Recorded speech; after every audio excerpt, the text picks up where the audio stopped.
reality is that this whole ecosystem has grown up around clinical trials. When did you realize that you wanted to devote your career into this? We felt like something had to change, something had to give. Can you pick one or two areas where you feel like the industry is squandering a lot of time or money? Anybody not rowing in the right direction, as far as I'm concerned, is not helping the process. 55 to 57% fail. The one spot where we can make the biggest impact is focusing more on How do they start from like a very small level to snowballing into, derailing the trial? ultimately, this is where misaligned incentives comes into play. From the time they file that first patent, the clock's ticking. It's all about doing things efficiently and getting to the finish line. Today, we're going to be talking about the world of clinical trials. I tried to research before this episode approximately how many stakeholders are involved in a clinical trial. I was hoping to get a quick number by a Google search, maybe 200, 300, 1,000, but I couldn't find any tangible number of people. Anyways, uh, my guest today is Rob Freishtat. He is the president and co-founder of Uncommon Cures. He's also a professor at George Washington University School of Medicine and Health Sciences, and he is one of the most sought after experts in the field of clinical trials. And we're going to be talking all about this topic, how to get all the stakeholders aligned, and how to run a successful clinical trial end to end. So I promise you that's what everything we're going to cover is going to be for that topic. So stick around and let's dive in and chat with Rob. Welcome to the show. Thank you, Harsh. It's a pleasure to be with you. It's funny that you Googled that, and I'm curious. I'm going to have to do that myself. The number of stakeholders in a clinical trial, gosh, I mean, I think of it like you know, somebody's making some soup, and everybody gets to come put whatever their favorite ingredient in to the soup that they want to, and you end up with so many things in there. Sometimes maybe it tastes good, but a lot of times, who knows what ends up in the final product. And so I'm not surprised Google didn't know how to give a number to that. Yeah, and I think of it like, if you even look at sports, right? If you look at a basketball team or a football team, sure, you have, 10, 12 players or 53-man roster on a football team. But when you actually count the number of people that are impacting the team, the training staff, the ground staff, the stadium staff, like you add all of that, the number just keeps going, right? So I feel like clinical trial is sort of, yeah, clinical trial is that kind of, yeah, we have patients, we have sponsors, we have investigators, we have regulatory agencies, we know that, but there's so many people behind the curtains that nobody ever hears of. They don't know who they are, and that's why we want to talk to you. Oh, super. Yeah, there's definitely a lot of people behind the curtains, and um, you know, many of them are playing really important roles in getting a trial off the ground. I mean, the amount of attention to detail that's required is astounding. And so, the trick, of course, is to not let all of the various stakeholders um, drive the process, because then you've got, everybody's in the same boat rowing in different directions. You don't end up going where you think you want to go. Right. So to pick on that analogy of, going in different directions, when did you, because I know you have a lot of content on this topic, and you talk at other events about misalignment in clinical trials and getting everyone to that one North Star. When did you realize that you wanted to sort of devote your career into this field of clinical trials? Sure. It's kind of interesting. So I grew up as an emergency medicine physician, so I'm very familiar with, focusing in on the one critical problem and doing what you need to do to solve that problem or get that single answer and try to shut out all the other noise. And I did a lot of emergency work around rare disease, and a lot of emergency work around patients in clinical trials. And what I noticed happening in the field is that clinical trials, first of all, are super expensive. Often more than $1 billion to bring a drug to market, sometimes even more than that. And the reality is that this whole ecosystem has grown up around clinical trials, all the various components around financing and patients and CROs and pharma and all the different departments within each. And it creates a very expensive structure. And that structure is actually quite good at getting things like hypertension medications or your cholesterol medication to the market, or Ozempic, whatever it is. Drugs that are used commonly, that system is, they're not exactly efficient, but that the cost is spread over so many patients that at the end of the day, it's really decimal dust on a per patient level. However, when you start to get drug development for less common diseases, rare diseases, all of a sudden that cost, that carrying cost of a drug when it comes to market, that financial value that needs to be made up in the commercial phase is spread out over a much smaller group of patients. And now that drug cost, that development cost per patient is substantial. And that's why you have drugs that are $1 million plus per dose for a patient with a rare disease. And in that scenario, that same system that we use for a hypertension drug, those inefficiencies that contribute to that overall price tag, those all of a sudden matter a lot.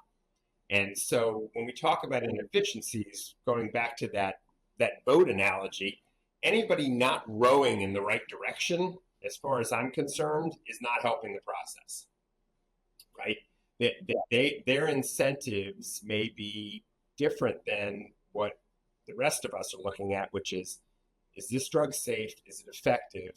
Can we get it to the patients who need it? And so as an emergency physician, that's really, I like to simplify things. And that's really how I boiled down my thinking around why the system wasn't working. And if you look at a rare disease drug, so you're developing a drug for, say, 250 patients in the US or less, and the cost on average is more than half of what it would cost to develop a hypertension drug for several million patients. So again, that process, the inefficiencies, all the rowing in various different directions drives up that carrying cost and makes it a burden on the back end for patients and payers. And if the payers stop paying for the drugs, the investors are going to stop investing. And that beautiful pipeline we've got of gene therapies, cell therapies, really great science coming out of academia, that pipeline's going to dry up because nobody's going to invest in that front end for fear that it never gets paid for on the back end. So to me and my co-founders, we felt like something had to change, something had to give before we squander this scientific opportunity that we have as a field. Yeah, and for a lot of the audience that's listening or watching this, if they're in life sciences, they're familiar with the different phases of drug development or different phases of running a clinical trial. And maybe there's others in the audience who are not from life sciences; they're just here to learn. But if you were to pick one area, so like let's say if you're starting a new clinical trial, you're setting up all the parameters, you're setting up the protocol, you're looking at sites, you're building out your investigators, researchers, all these teams, figuring out how you're going to qualify these sites to run these studies. And I'm sure there's tons of other stuff. So I'm not by any means expert in this space, but when you look at the start and the end of a clinical trial, can you pick one or two areas where you feel like the industry is quote unquote squandering a lot of either time or money? Yeah, so I mean, I don't know that squandering is necessarily the right word, but it's pretty close. And there is one area that stands out above all else. If you look at so there's been a couple good papers in recent years looking at the approvals and failures at the FDA. Drugs that made it through versus drugs that didn't. And if you break it down by class of disease, there's a bunch in cancer, a bunch in cardiovascular, et cetera. And the success rates for drugs coming into the FDA range anywhere from 8 to 25%. So already you've got a pretty poor success rate, and actually rare diseases are the 25%. That's the best at the FDA. Although in the last couple of years, all the gene therapies getting pulled has driven that number down some. But if you then look at the failures, what's the reason that these drugs don't make it? Is it bad science? Well, unfortunately, no, it's not bad science. That's a perfectly appropriate reason to fail. What it is they can't recruit enough patients into the trial, or they can't keep the patients in the trial. 55 to 57%, depending on which paper you want to believe. That's pretty close. Drop 55 to 57% fail at the FDA at some phase along the way because they can't get the patients to do the trial. Now, so to me, to answer your question, the one spot where we can make the biggest impact is by focusing more on the patients, making the trials easier for the patients to participate in. Often these folks have a lot of burden in their lives anyway. And so a trial can be very tricky to make it fit into someone's daily life. So you have to go all the way back to the design phase, and frankly, even how the drug is administered, to effectively begin to address the patient's concerns about trials. So will patients do everything you're asking them to do in a trial? Often, as a scientist in my former career, I remember the days where we were designing things and we wanted to get as much data as you possibly could, measure everything. But that takes a lot of time and effort on parts of patients and on parts of investigators. And it may be that patients just opt not to participate because there's too much work. The other big part of the patient recruitment piece is, for some reason, in drug development, we are still, a lot of us anyway, are still stuck in the mindset from the mid past century that double-blind, placebo-controlled trials are the way to go. When you're doing a trial with 10,000 patients, sure, you can do that. Again, you're spreading the cost over, millions of patients on the back end. But when you start looking at patient groups where there's relatively few patients, so rare diseases, things like PKU, cystic fibrosis, one of the more common rare diseases, sickle cell, whatever it is, you're already starting with a limited pool of patients who could participate. And so you need to use creative, newer statistical methods to be able to reduce the number of patients you need. So instead of doing a 200 patient trial, you can do a 15 patient trial. We've had several clients come in where we're redesigning the trial to be more efficient. It means you only need 15 to 30 patients to get the same information that's perfectly acceptable to the FDA, but all of a sudden it's much more feasible to do the trial. So focusing on the patient really is a critical piece. And that's where you're going to make the most impact. Right. And I can speak just from, knowing people. Like my wife was in the physician assistant field in clinical trials. Right now she's in the period of transitioning to a different role, but she worked for a company and they did 2 trials for the time when she was working. One of them was, I can't remember the name of the trial, but out of the 2, the one that stopped was because they couldn't get enough patients, right? So you said 50% or around that data, and I know she worked at 2 trials, and out of 2, one had to stop because they couldn't get patients for that trial. Right, and the other part of it is, if you're a patient, whether you're a patient with hypertension or a patient with a rare disease, the idea that placebo is an option is, the higher risk the disease, the less attractive getting placebo is. So perhaps if you're, in a vaccine trial or something, maybe placebo is okay. But if your child has a rare disease and every day they're getting worse and worse, are you going to sign up for a trial where you could get placebo? It's not going to happen. So, we have to be creative about the ways that we provide the opportunity to participate so that, everyone gets drug. So we answer our questions, but there are ways to design these studies so at some point in the trial everybody's getting drugged. Yeah, yeah.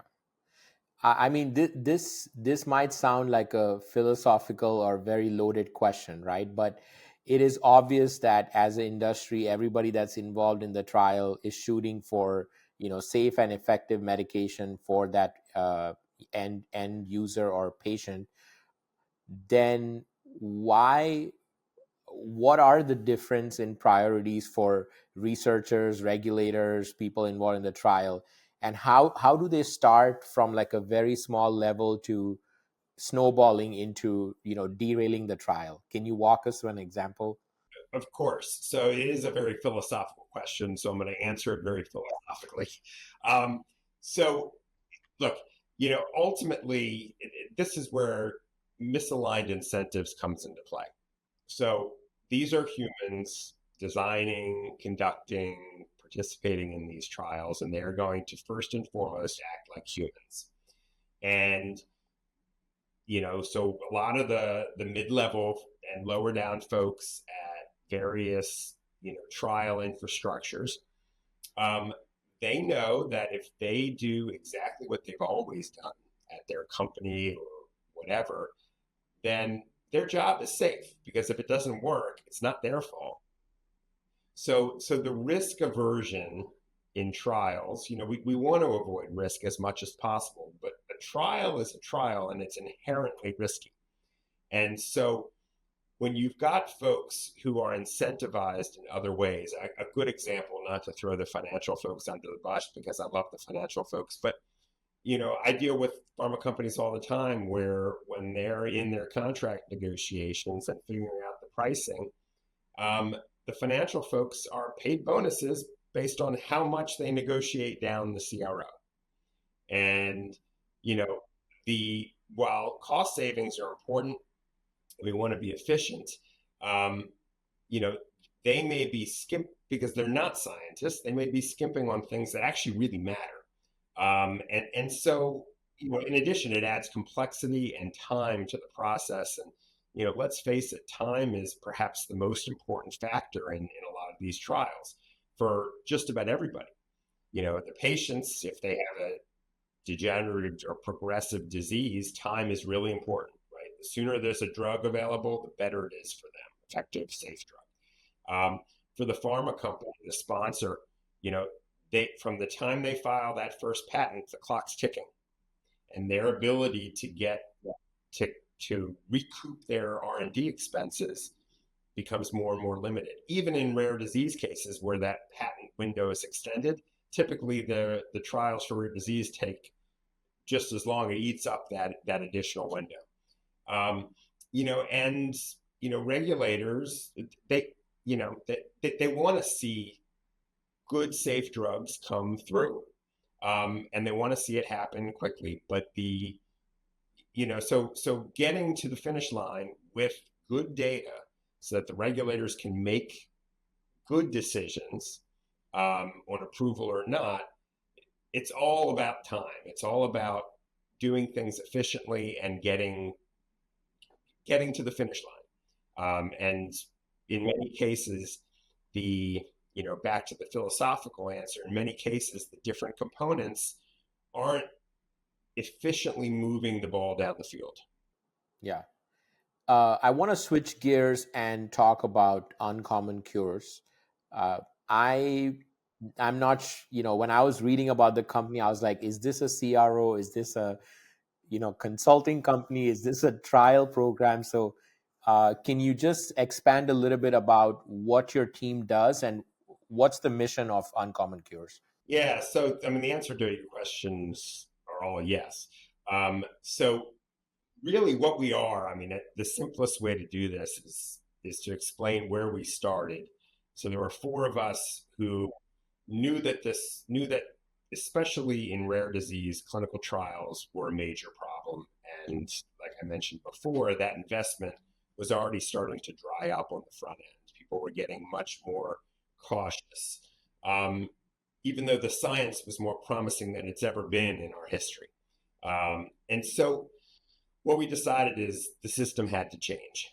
And so we assembled what the process is, every step in drug development from preclinical through clinical trials, through post approval marketing, everything along the way. We broke it all into its component pieces, and any component that didn't add value or wasn't required by regulators, we deemed to be superfluous and threw it away. And then what was left, we reassembled into uncommon cures.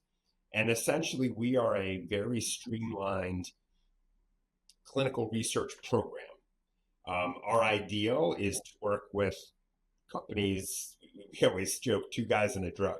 Um, and that's what we see a lot. These early stage companies, before they've made the mistakes, we like to be thought partners and to help guide them through the process so that they're efficient with their investors' money and they're more likely to find out if their drug works. That's really our goal, is to answer two questions. Is their drug safe, and does it work? And so everything we do drives toward that. And we don't like to waste time. And I always say we don't know how to crawl or walk, we only know how to run. So once we start, people got to keep up with us. We interact with the regulators early. We are very big on having discussions with the FDA. It's not like a lot of folks think the FDA is, where it's like this kabuki theater where you bring a whole packet of paper and throw it through a window there and then run away as fast as you can. We like to engage with them early, get their feedback, encourage them to help us think through alternatives to what we may be thinking, and really get buy-in to build a clinical development program for these drugs that makes sense. Now, we like working with the early stage companies because they haven't gone down the dead ends yet, but we definitely work with companies who are further along, who maybe have made some mistakes or just need to get things done quickly and right. And so they come to us. And so we do pick up programs at phase 2 and phase 3, even phase 4 for some, where we're brought in at those later times. So we are not a CRO, but we do everything a CRO does. We're not a site, but we do everything the site does. We actually are a site. We're a global site. We have multiple locations around the world. But essentially, we've boiled everything down into one contract for sponsors. We use central IRB. We have everything in our control that one would need to conduct a study. We don't work with academic medical centers per se because, again, misaligned incentives. The processes there often add a minimum of 18 months to a development timeline. And so we prefer to work directly with the key opinion leaders, engage them in the process. We like to say that they get to be part of the trial design, which they love, and they get to be part of the publications on the back end, which they love, and we'll eat the vegetables in the middle. We'll do all the parts that are giant headaches for academic clinicians to do. We'll take care of all that, and we'll treat the patients really well, and hopefully get the drug to the point where there's enough data that the FDA can make a ruling one way or the other. Yeah. You mentioned about, working with different types of clients. So early stage companies where you are involved from day one, working closely with the founder, co-founder, or the scientists that have this that are behind the science, so to speak. And then also mid-size to big pharma companies where they have something going on, but there are a lot of inefficiencies and they need an expert like you. So I want to focus on the second side. So imagine something is already going on, but there's misalignments and stuff going on. Of course. How do you or your team come in and diagnose where to sort of pull the levers? Yeah, that's a really good question because we don't do so. We don't have a recipe. We look at every single project separately. What is best for that patient group? And we evaluate things from the start. And frankly, we're developing the reputation of being brutally honest. We will tell you if you're a company and you come in and your drug is terrible, we're going to tell you. And we have, and we've declined to work with some companies because it's there's big problems that they're not prepared to address. However, there are, I would say, more often, a lot more often, there are companies, mid to larger companies, who have been stuck. They've gotten stuck either with a poor trial design, they can't recruit patients.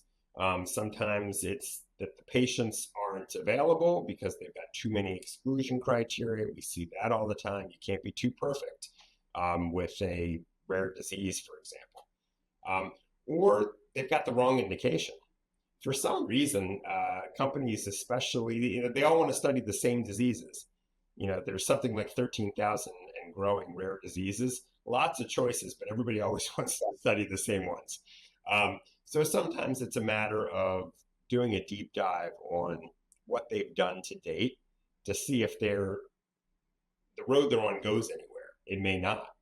We've had companies come in because they're stuck and they're working on a disease where four other companies are further along in that same disease. And in that case, the disease only had like 150 people in the US. So how many companies are going to have a drug for that disease? So sometimes it's a matter of steering them to other indications. And sometimes it's a matter of just redesigning their study. You can't have all these exclusion criteria. Let's try to get away from using a placebo. Let's try a crossover design. There's various ways we can help companies reboot their process, and several of our clients have been and are in that boat. Yeah. No, that's a very important point because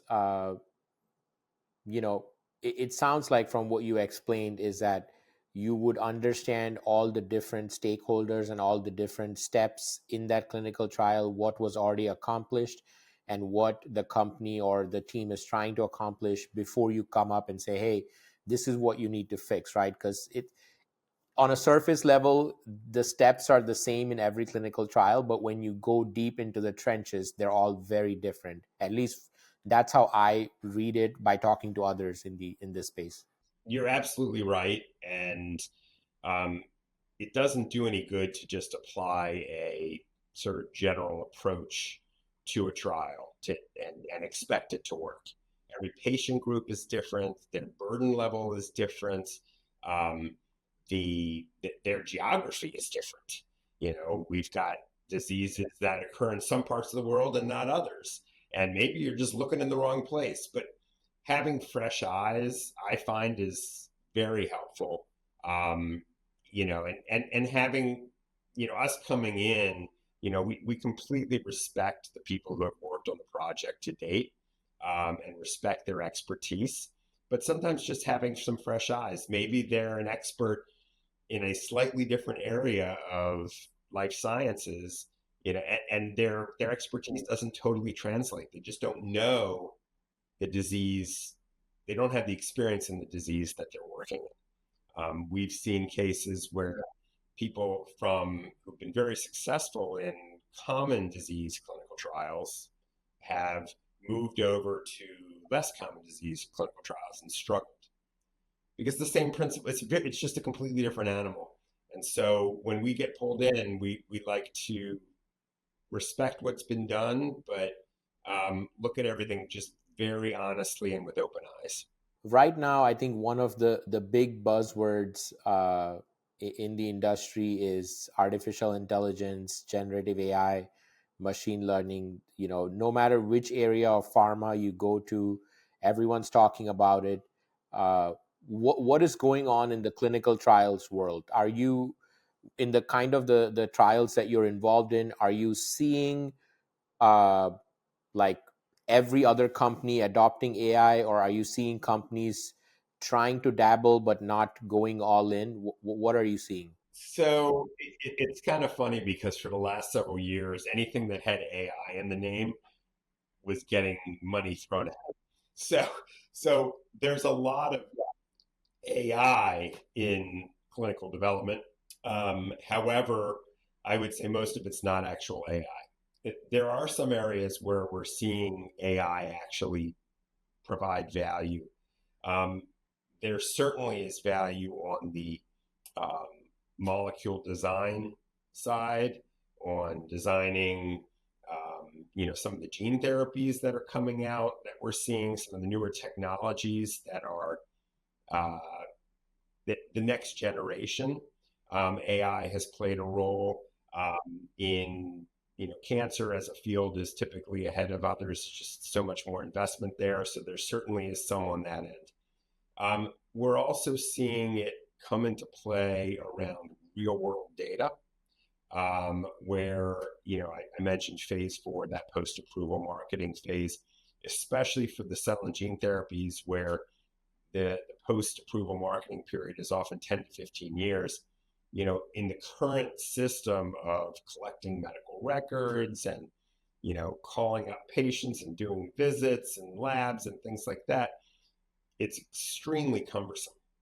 And so it's ripe for, and there are a bunch of companies doing this using AI. The key in that area, which has always been a challenge, is getting access to the data.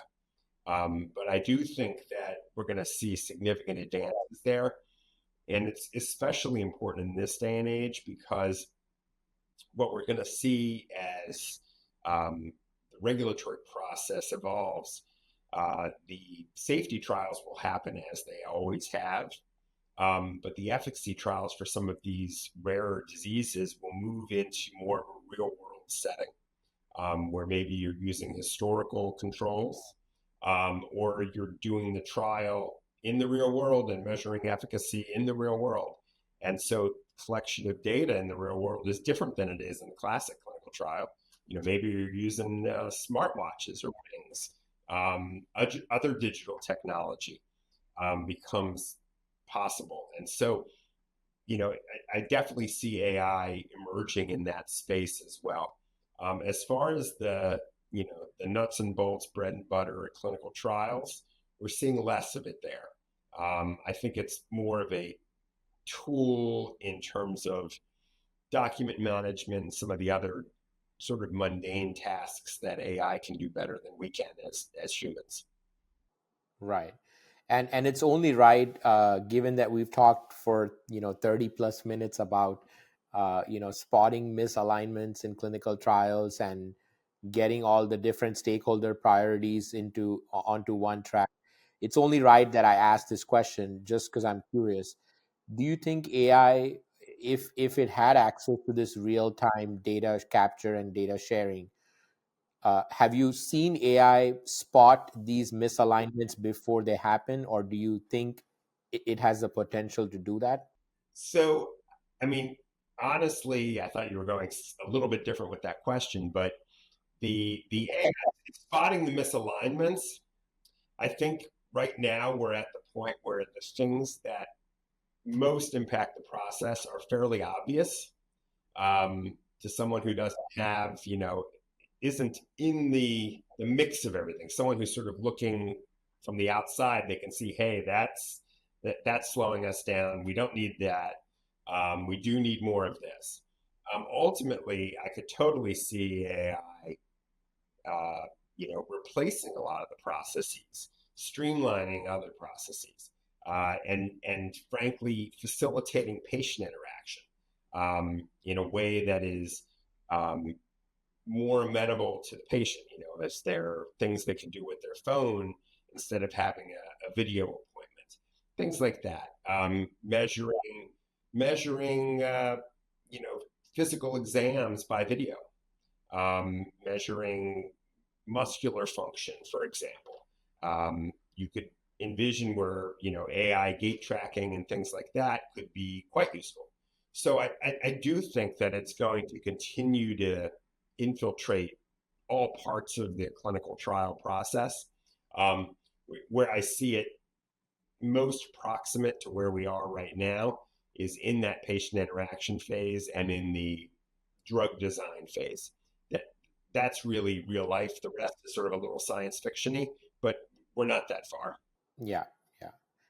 I know you said that you thought I was going in a different angle. What were you thinking? Was I going to ask you there? Because now I want to know. Yeah, I was thinking you were going to be asking about patient interactions. So rather than having a whole bank of people like, a call center essentially for a clinical trial for tracking patients and interacting with patients, you could easily see where some of the AI technology now interacts with people in a very human way. But rather than sticking to the script, it sort of has the ability to adapt and learn. And that's one of the things we need to do. We can ask questions about things we know about, but what about the things we don't know? We don't know. True. Yeah. For any of the companies or organizations who are running clinical trials right now, uh, maybe they're working with you or some other professionals or experts like you.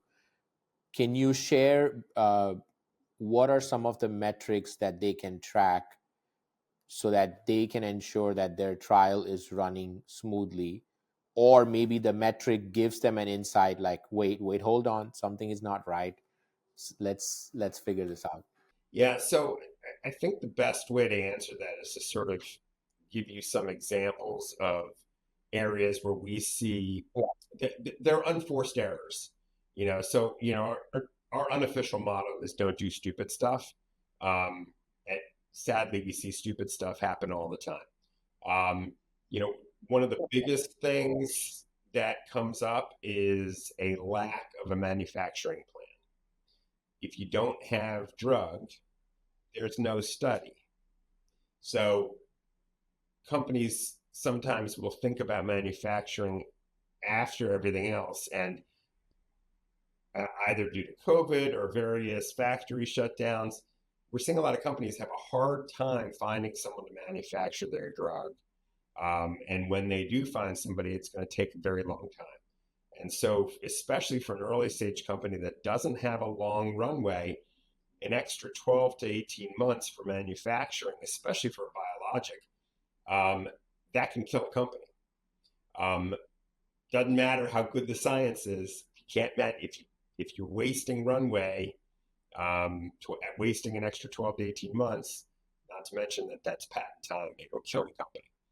Um, other other things are just the pace at which companies are used to doing things is honestly, it doesn't have to be that way. So if you are a company and you're partnering with a bunch of institutions and you just are, from experience, it's going to be a year and a half, 2 years to get these folks online. Um, that should be a red flag because that's a waste of runway. It's also a delay that's unnecessary. And then finally, the other thing that I see often an unforced error is my business partner likes to call it the rule of additive optimism. So companies will go talk to the key opinion leaders and they'll say, hey, we're going to do a study in this disease. How many patients do you have and, can participate in this study? And they think back, in their, or check their records and they're like, oh, I have, 10 patients with this diagnosis. And so those 10 patients get added to the total and then maybe risk discounted, say, to 5. So they're counting on 5 patients from that site. But the reality is that 3 of the patients moved away, 1 died, 2 others are in other trials. Somebody's on a medication that doesn't isn't compatible. And so all of a sudden you're left with 1 to 2 patients. So now your trial needs way more sites. And so I just caution people to avoid that additive optimism. Expect to under recruit at all of these locations. Just because they know that a patient doesn't mean they have the patient. Yeah. No, those are some really good examples, especially about the last one that you mentioned. I've seen that uh, with some of the clients and companies that I worked with, and it turns pretty fast because you're you know at the start of the year you're extremely optimistic, you have all this data, and then 6 months later it's a complete turn of events, right? So I've seen that firsthand. Absolutely, it is, and it's unnecessary. Frankly, if you engage with the patients and the key opinion leaders ahead of time, especially where there's patient advocacy groups, you will often have a much better idea of who is willing to participate and what kind of numbers you're going to get. Just a de-identified example, we're doing a trial right now where the company and the patient group have worked very closely together. And the moment we announced, we had 30 patients within an hour had reached out to us to participate. And not all of them were eligible. But it can be like that if the ground is properly laid. All right. I know we're up on our time. I really appreciate this discussion and everything that you've shared with us. Before you drop off, do you want to share like where the audience can reach out to you, or where can they learn about your company? Do you want to share your social media credentials? Sure, sure. We are we obviously have a website on www.uncommoncures.com. One word, Uncommon Cures. And we're also very active on LinkedIn. We post a lot of think pieces. Usually try to, every couple of weeks have something there about rare disease or clinical trials. We are present at a lot of meetings, and reach out to us anywhere. We're happy to talk. All right. And any final word for the listeners about anything related to clinical trials, or uh, anything else you want to share? Yeah, so my final thought, and sort of this goes back to your question about mission. For all of us here, we try to remember that at the end of everything we do is a patient. And in many cases, a patient who needs a drug to survive.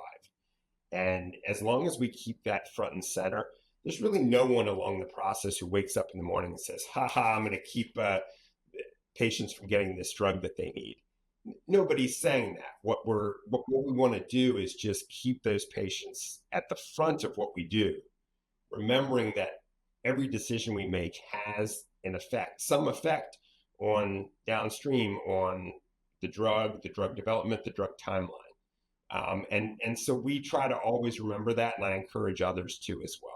Yeah, that's very powerful. Yeah, I don't think that anyone in life sciences is going to deny keeping that perspective in front. So, thank you, Rob. Appreciate your time, and I will stay in touch and keep learning more about what you're doing at Uncommon Cures. Super. Thank you, Harsh. This has been a lot of fun.